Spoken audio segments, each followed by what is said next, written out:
Inabe sinakanaka seyincwadi ebeyibhalwe uMimade kwabamhlophe abelungu siyakhuleka nenabezinyane lengezengeze libumbene manje ikhora lesikhombisa njengenhlala yenza ugcwele uyanyinyitheka umgodla wethu ithimba le ndaba liyele okwami ukuphakela zona ngihlale kuzona ithondo nazi ihamba phambili kusithonjeni.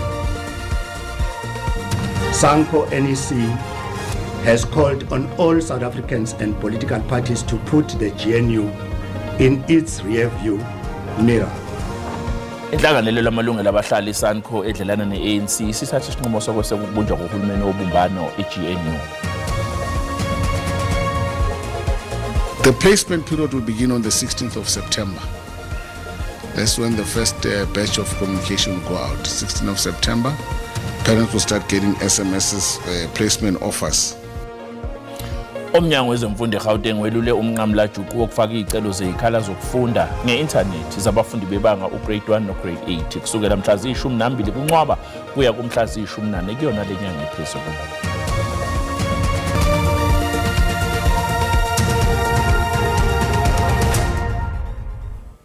Inhlangano elwela amalungelo abahlali iSANCO edlelana ne-ANC sithatha isinqumo sokweseka ukubunjwa kohulumeni wobumbano i-GNU. Lesinqumo ngesinye kulezi iphasiswa amalungu esigungu esiphezulu seSANCO emhlanganweni weinsuku ezintathu obanjelwe eBoksburg.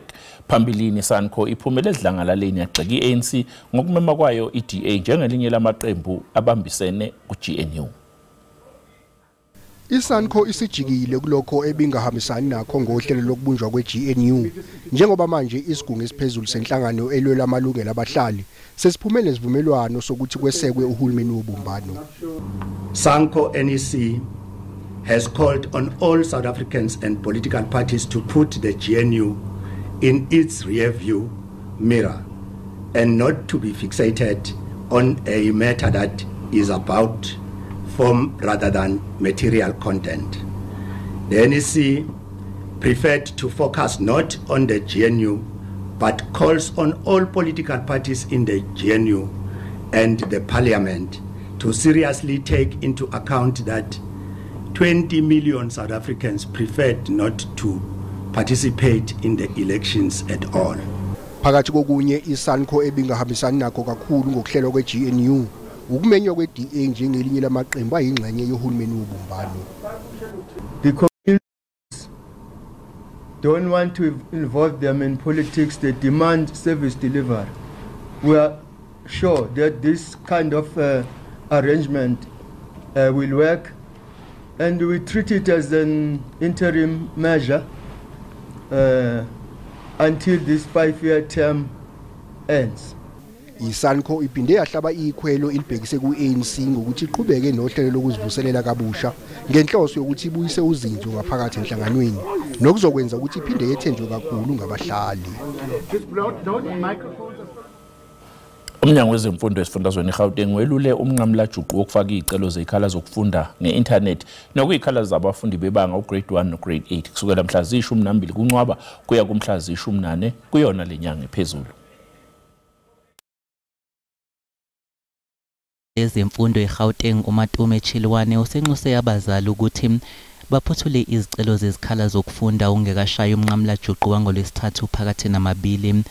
Uthi okwamanje umnyango uthole izicelo ezingaphezulu kwezinkulungwane ezingamakhulu ayisikhombisa zezikhala zokufunda. The placement period will begin on the 16th of September. That's when the first batch of communication will go out. 16th of September, parents will start getting SMSs, placement offers. And this will continue until the last learner. Uchilwane uyavuma ukuthi siyakhula isibalo sabafundi abadinga izikhala zokufunda esifundazweni iGauteng ngenxa yokufuduka kwabantu. Research has showed us that at a minimum you get 500 to 1,000 people coming into Gauteng every day rather. You know, and those numbers ultimately are putting pressure on the system because they bring their families. So in the next 5 years, we are targeting 100 schools that we'll be building. The schools that we need in the province, if to stabilize the system entirely, it's well above 300. Abazali banikezwe izinsuku eziyisikhombisa ukwamukela noma ukwenqaba izikhala abazinikezwayo kanti futhi bangalindela impendulo evela eminyangweni esikhathini esingamasonto amabili. Ikomiti elibhekele ukusebenza kwamaphoyisa ePhalamende lithi sincane kakhulu isabelo mali esabelwa indleko zokwelulekwa ngokwengqondo kwawo amaphoyisa. Usihlalo wekomiti uIan Cameron uthi bakhathazekile ngomkhokha ukuyibulala okuhlasele amaphoyisa. Ukubulala kwakamuva kwelungu lophiko olilwa nobugebengu bemgulukudu Sergeant Roel Murray kuveza ukuthi amaphoyisa asebenza ngaphansi kwezinkinga eziningi ezishaywa indiva.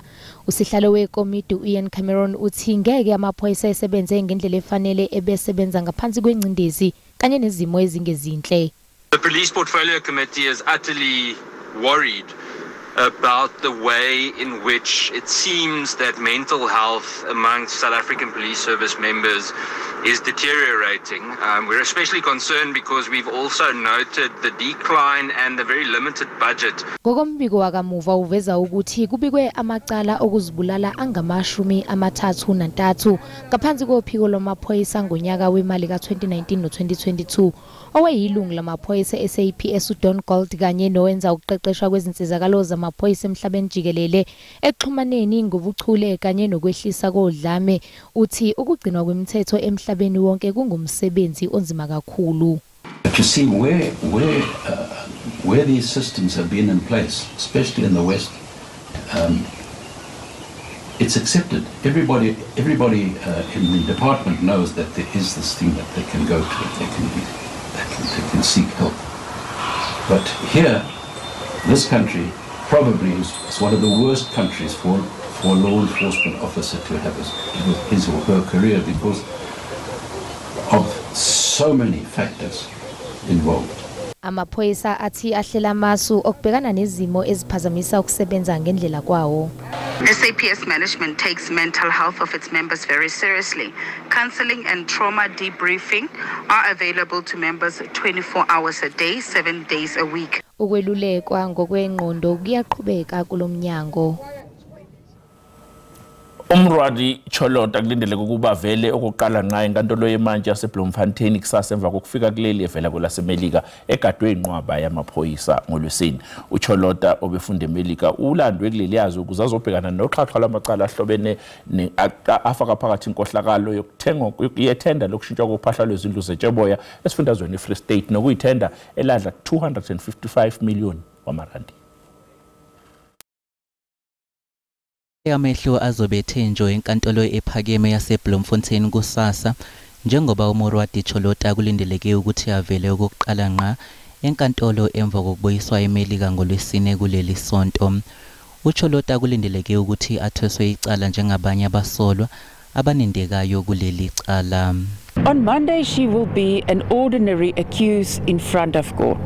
And an ordinary accused has to be treated with all the fair trial rights, presumed innocent until proven guilty. Akukacaci ukuthi uCholota uzoyithola yini ibheyili njengoba abanye abasolwa kuleli cala bengaphandle ngebheyili. One can expect on Monday, however, that in terms of Section 56 of the Criminal Procedure Act, that the state and possibly the defence will apply to have the matter enrolled for a bail application. Maphambilini umbuso wamemezela uCholota njengofakazi wawo oqavile kuleli cala, kepha lokho kwashintsha ngokuhamba kwesikhathi. Lokho kwaholela ekutheni aboshwe eMelika kulandela isicelo seNPA sokuthi abuyiselwe kuleli. The state can still approach an accused and say, if you are willing to testify frankly and honestly, we will ask the court to rule that in this instance you testified as such and that there be no further criminal charges brought against you. Abasolwa kuleli cala kubalwa uAce Magashule, uOlim Lamleli owabe engamele zokuhlaliswa kwabantu eFree State, usomabhizinisi uEdwin Sodi nabanye okubalwa kubo nezinkampani ezithile. Mbukile sathi qoyitolo kanti manje sibuya sizokuphathela udaba oluthi Miss South Africa 2024 is Mia.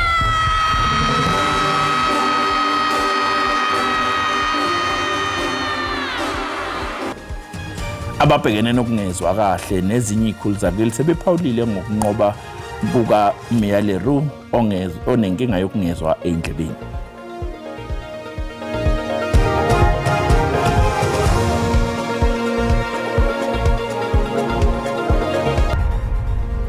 Asikubongile sikwamukele imbukeli uma ubusanda kungena odabeni olihamba phambili besibike ukuthi inhlanganelo lamalungelo abahlali SANCO edlelana neANC sithathe isinqumo sokwese kubunjwa kohulumeni obumbano iGNU. Mbukela sikukhumbuze ukuthi lezi ndaba ikhona ku YouTube na ku SABC Plus wena okumele ukwenze ngena kuzo uyicinga ngamagama athi SABC izindaba na kanjani uzoyithola njengoba zinjalo. Abesifazane kanye nezingane edolobheni elincane eMesgrund eEastern Cape banxusa uhulumeni ukuthi abeke eqhulwini imizamo yokubhekana nodlame olubhekiswe kuba besifazane nezingane kanye nokusungula amathuba emisebenzi. Entsheni yakule ndawo amathuba omsebenzi ke kumele asungulwe ebhekiswe entsheni. Idolophu elihlumileyo kwezolimo nangona amanina lapha ephila phansi kwenhlupheko nentswelangqesho ubundlobongela obusingiselwe kwisini ngomnye umngeni ojongene noluntu lwalapha rhoqo. I need to teach my child in the house, my boy child in the house, how to take care of a woman, how to respect a woman. Bahlali bakhankanye nomba wokuziswa kwenkonzo ekuhlaleni ingakumbi inkonzo zemfundo nezempilo. Uhealth wethu makakasebenze. Uyagula umuntu apha okanye umama ozawufumana umntwana ufonele iambulance ngoku iyazi yofika ngomso iambulance. Uhulumende wephondo uthi esisixeko sihlumile ngemveliso nto leyo ephuhlisa uqoqosho kulommandla yaye oku kungaqubisana nodlame olusingiselwe kwisini. Kule cabinet ndinayo iExco yeprovince ndinomama abathandathu pha otata bambalo uyayibona indlela omama abaphakamisa ngayo xa kusetyenzwa kusenziwa izinto. So iyakuxelela nje into okokuba as long as singekade sikwazi ukuthi sonke imibutho ngemibutho yezopolitiko ibambisane isebenzisane inike omama indawo yabo bakwazi ubheka phambili. Uhulumende ukanikeze ngezixhobo zokulima ezixabisa ngapha kwe6 million rand kwiprojekthi ezilawulwa ngomama. Kwindaba ze-SABC ndingulwando nomoyi ndiseMesgrund. Ugogo neminyaka engama-24 ubudala owaseJan Kempdorp eNorthern Cape uthi sekuphela iminyaka engamashumi elinde indlu yoxhaso njengesethembiso esenziwa uhulumeni wakulelizwe okuyena wathi uzomakhela indlu. Evelyn Mngoma uhlala eMjondolo engekho esimweni esihle neze kodwa umakhelwane banezindlu ezisesimweni esihle futhi zinogesi kanye namanzi. Yana thali kidu Kafushane uthi sekuyisikhathi eside ngihlala lapha futhi ngathenjiswa indlu yomxhaso. Yela yano. Lona wesifazane uneminyaka engama-80 uthi kunzima kakhulu kuye uma imvula ina noma kunamakhaza. Tena mote nishebe mote uthi uma ngabe ningena ngaphakathi nizowabona amabhakede agcwele amanzi uma ngabe imvula ina. Izingane zakhe zithi sezike zazama ukumsiza kodwa kusola umasipala wasePolokwane ngokubanikeza izinkinga. Nya umama ga tsa dipampiri tsa gagwe ga go kwadisa ntlo umama go te approved approve. Kafushane uthi sahambisa kwamasipala umazisi kagogo sampalisela indlu yomxhaso kodwa sabe sesithola umbiko othi wakhelwa kwenye indawo. Gotenya umama ntlo gagwe e tlhagile kama saking house number gagwe nka sa khona go kreya ntlo. Umasipala usola ukuthi isaguga esisohlwini salabo abahlala ngokungemthetho kule ndawo. Conducted a site visit to the complainant. Upon arrival, we realized that the complainant stays in an informal settlement adjacent to the formalized area. We are currently assisting with the formalization of the area. Umngoma uthi usenethemba lokuthi uyogcina eyitholile indlu esesimweni esihle. Isiteshi somsakazo sasesifundazweni eMpumalanga esingaphansi kweSABC ligwalagwala FM sivakashela iboshwa esikhungweni samajele eMbombela njengengxenye yenhlelo zaso sokugubha inyanga yabesifazane. Lesiteshi esisembombela sihlose ukunikeza ithemba nokukhuthaza labo besifazane abavame ukubekwa eceleni futhi bakhohlwe umphakathi ngenxa yezenzo zabo ezingezinhle. Ukucula nokudansa kwakuyinto evamile kanti izibosho zesifazane zibonisa amathalente azo ngomculo nomsebenzi wazo wezandla. Bathi bayabonga ngokufakwa emphakathini ngisho noma besejele. Lokho enisenzela kona namhlanje nesikhombisa nathi ukuthi singabantu siyakuthanda kakhulu siyakujabulela ngenhliziyo yethu yonke. Iligwalagwala FM ithi imigubho yalonyaka yenyanga yabesifazane imayelana nokunikeza ithemba kulabo abesifazane ababoshiwe. Sikhethe namhla ukuthi sithathe le group le sitobungata noma lelanga ne group lehlukile lokuthi mawubuka ama event lendekako la ne South Africa asivame kubakhumbula. Umnyango wezokuhlunyeleliswa kwezimilo uthi lolu hlelo luyisinyathelo esibheke endleleni efanele. We encourage our offenders to listen to the radio. We encourage our offenders to watch television and get inspired by the stories of success and the stories of those that are law abiding. uThobakhala usecele eminye imicimbi efana nale ukuthi isize iziboshwa uhambeni lwazo lokuhlunyeleliswa kwezimilo. Labo abanenkinga nenqinamba yokungezwa kahle kanye nezinye izakhamuzi zakulelizwe sebephawulile ngodaba olusematheni kwabaningi udaba lolo lokudla umhlanganiso kaMia Leroux okhale wemuka nesicixo sokuba uzime wakulelizwe. Lena kube ingqophamlando yomncintiswano kaZime njengoba bekuqala nqa emlandweni walomncintiswano ukuthi adle umhlanganiso umuntu onenkinga yokungezwa endlebeni. Lentokazi yazalelwa eSasolburg esifundazweni Free State kodwa yakhulela esifundazweni Western Cape. Ibiphuphuma injabulo ngesikhathi iqeda unqoba. Our brand new Miss South Africa 2024 is Mia!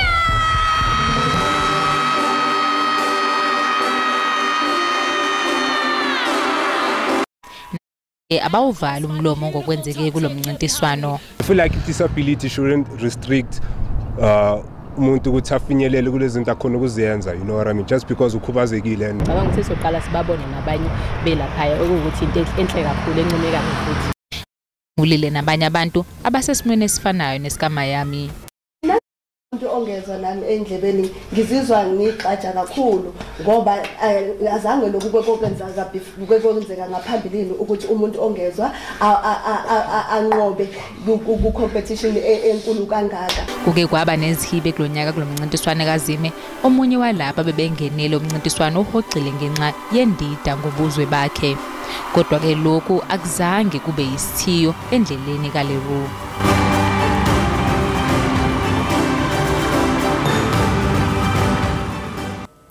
Abathandi bemidlalo yama-Olimpiki KwaZulu-Natal bathi bayiqhatsha ngokwedlulele ngeqembu laseNingizimu Afrika kulomqhudelwano wemidlalo eseParis kwelase-France. Abalandeli batuse kakhulu umbhukudi uTatiana Smith onqobe indondo yegolide kanye neyesiliva neqembu labesilisa emjahweni we-relay lisematheni kubalandeli ngokuza kwalo indondo yesiliva. Yize bekunobunzima eqenjini lakuleli kodwa abalandeli bathi baleseka kakhulu iqembu labo. Extremely proud of our South African team. They've done an amazing job at the Olympics and feel really proud to be South African and seeing our team and athletes compete. Abagijimi bakuleli abenza i-relay yebanga lika 100 meters bashayelwe ihlombe. Abanye bancome indlela umgijimi waseBotswana enze ngayo. Abanye bathi baphoxekile njengoba bengakwazanga ukuthi babuke lemidlalo abayithandayo. Well, I was teaching, so unfortunately it was showed during school time and unfortunately I missed most of it. Yize bethanda ukubuka imidlalo kodwa bebengajabulela ukuzula edolobheni laseParis elaziwa njengedolobha lothando. Most of couples go there for a vacation or maybe a honeymoon or something, just to go and freshen up and feel the breeze of a different air. Abalandeli bathi bakulinde ngabomvu ukwamkela iqembu lakuleli. Londe Khadebe, SABC News, eThekwini. Mhlahlo Mosezulu yalandela emva kwekhefu.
ziyaguqa lapho sikuphathele zona usale kahle.